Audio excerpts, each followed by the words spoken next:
សូមជូនរឿងដំរីនិងស្រមោចកាលពីព្រេងនាយមានដំរីមួយក្បាលកំពុងតែរកស៊ីនៅក្បែរដងអូរពេលដែលវាចុះផឹកទឹកវាក៏ប្រទះឃើញស្រមោចមួយក្រុមកំពុងតែអណ្ដែតតាមទឹកពេលដំរីឃើញស្រមោចអណ្ដែតតាមទឹកវាមានសេចក្តីអាណិតជាខ្លាំងវាក៏បានយកប្រមោយដ៏វែងរបស់វាជួយស្រង់ស្រមោចទាំងនោះចេញពីទឹក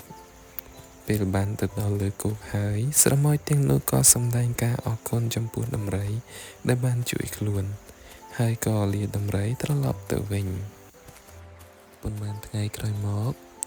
មានព្រានព្រៃម្នាក់កំពុងតែពួនលូបមើលដំរីនោះកំពុងតែស៊ីចំណី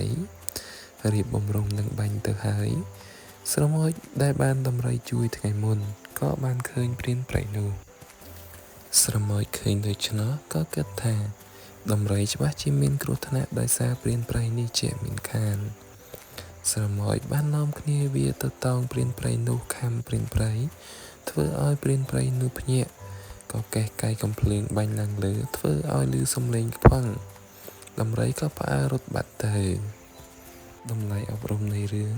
ចង់អប់រំឲ្យយើងចេះជួយយកអាសាគ្នាទៅវិញទៅមកជាពិសេសនៅពេលដែលមានគ្រោះថ្នាក់ជិតមកដល់កម្លាំងសាមគ្គីតែងតែអាចជួយយើងឲ្យរួចផុតពីគ្រោះថ្នាក់ទាំងឡាយបើសិនជាបងប្អូនចូលចិត្តសូមកុំភ្លេច Subscribe Channel យើងខ្ញុំសូមអរគុណ